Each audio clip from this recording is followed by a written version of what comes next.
अहम खबर आपको दें कि आईसीसी ने वर्ल्ड कप के शेड्यूल का ऐलान कर दिया है। अपडेट कर रहे हैं कि आईसीसी ने वर्ल्ड कप के शेड्यूल का ऐलान कर दिया है। पाकिस्तान पहला मैच 6 अक्टूबर को क्वालिफायर टीम के साथ खेलेगी। पाकिस्तान और भारत 15 अक्टूबर को अहमदाबाद में टकराएंगे। वर्ल्ड कप का 100 रोजा काउंटडाउन भी शुरू हो गया है। आईसीसी ने वर्ल्ड कप के शेड्यूल का ऐलान कर दिया। मजीद तफसीलात जानते हैं डॉन न्यूज के नुमाइंदे इमरान सिद्दीक से। जी इमरान, बताइएगा मजीद क्या तफसीलात हैं। आज बिल्कुल आज आईसीसी के वर्ल्ड कप का 100 रोजा काउंटडाउन शुरू हुआ है, जिस पर इंटरनेशनल क्रिकेट काउंसिल ने वर्ल्ड कप के शेड्यूल का ऐलान कर दिया। काफी ताखीर से ऐलान किया गया, लेकिन इससे पहले जो ड्राफ्ट शेड्यूल सामने आया था उसी से मिला जुला ये शेड्यूल भी है। 5 अक्टूबर को वर्ल्ड कप शुरू होगा और 19 नवंबर तक जारी रहेगा। पहला मैच जो है वो इंग्लैंड और न्यूजीलैंड की टीमों के दरमियान होगा। इंग्लैंड चूंकि दिफाई चैंपियन है इस इवेंट का, और अगले ही रोज 6 अक्टूबर को पाकिस्तान की टीम हैदराबाद में क्वालिफायर टीम के खिलाफ मैच खेलेगी। जो दो क्वालिफायर टीमों के खिलाफ मैच हैं वो पहले पाकिस्तान के यानी जिम्बाब्वे और श्रीलंका उसमें हो सकता है। पाकिस्तान ने अहमदाबाद में खेलने पर तशवीश का इजहार जरूर किया था, लेकिन अब पाकिस्तान की टीम जो है वो अहमदाबाद में ही खेलेगी भारत के खिलाफ 15 अक्टूबर को। और शेड्यूल के मुताबिक मैचेज होंगे। चेन्नई, कोलकाता, बेंगलोर और कोलकाता में पाकिस्तान के मैचेज होंगे, जबकि मुंबई में पाकिस्तान ने अभी भी तशवीश जो है वो पाकिस्तान की बरकरार है। मुकम्मल तौर पर ये शेड्यूल जो है वो अब सामने आ गया है 100 रोजा काउंटडाउन पर, और पाकिस्तान की टीम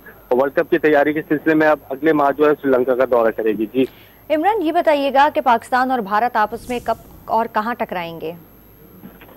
हाँ जी बिल्कुल, 15 अक्टूबर को ये मैच होगा और 1 लाख तमाशाई इस मैच से ग्राउंड में बैठकर लुत्फानंदोज होंगे। अहमदाबाद का जो नरेंद्र मोदी स्टेडियम है, जो कि पहली मरतबा पाकिस्तान वहाँ पर खेलेगा, वो बनाया गया है। वहाँ पर पाकिस्तान ने इससे पहले खेलने पर तशवीश का इजहार जरूर किया था, लेकिन अभी पाकिस्तान ने एग्री किया है। लेकिन अभी तक पीसीबी इस बात पर जो है वो कायम है कि जो पाकिस्तान वर्ल्ड कप में जो शमूलियत होगी, जो पाकिस्तान के मैचेज जिन जिन शहरों में होंगे वो हुकूमती इजाजत से मशरूत होंगे। ताहम आईसीसी ने, क्योंकि आईसीसी का वक्त भी अभी पाकिस्तान आया था पाकिस्तान क्रिकेट बोर्ड को कायल करने, पाकिस्तान के हुकूमती नुमाइंदों को कायल करने, तो उसके बाद जो है वो ये शेड्यूल का अनाउंसमेंट की गई है। तो लग यूं रहा है कि पाकिस्तान टीम जो है वो अब अहमदाबाद में ही अपना मैच खेलेगी भारत के खिलाफ।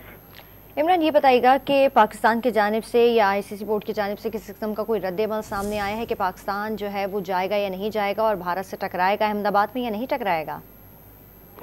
नहीं, देखें, अब जब आईसीसी ने शेड्यूल के अनाउंसमेंट कर दिए तो ये तमाम बोर्ड की कंसेंसस से होता है, क्योंकि इससे पहले शेड्यूल की अनाउंसमेंट इसीलिए नहीं की जा रही थी कि पाकिस्तान को कुछ तशवीश थी। एशिया कप पर भी मसाइल चल रहे थे, हाइब्रिड मॉडल का भी मसला था जो कि भारतीय क्रिकेट बोर्ड की जानिब से अप्रूव नहीं किया जा रहा था। उनके जो सेक्रेटरी हैं एशियन क्रिकेट काउंसिल के, जय शाह, वो भारतीय हैं, तो इस वजह से एशिया कप का जो हाइब्रिड मॉडल था वो भी पाकिस्तान का अप्रूव नहीं किया जा रहा था। लेकिन अब वो अप्रूव कर लिया गया है। एशिया कप के 4 मैचेस जो हैं वो पाकिस्तान में होंगे। तो अब पाकिस्तान क्रिकेट बोर्ड ने भी थोड़ी सी लचक दिखाई है, और आपको पता होगा गुज़िश्ता महीने जो है आईसीसी का वक्त भी यहाँ पर आया था, पाकिस्तान क्रिकेट बोर्ड को उन्होंने कायल किया था, और ये भी कायल किया था कि चैंपियंस ट्रॉफी 2025 जो पाकिस्तान में होगी। आईसीसी ने वर्ल्ड कप के शेड्यूल का ऐलान कर दिया है और पाकिस्तान पहला मैच 6 अक्टूबर को क्वालिफायर टीम के साथ खेलेगी। तफसीलात देते इमरान सिद्दीक, आपका बहुत शुक्रिया।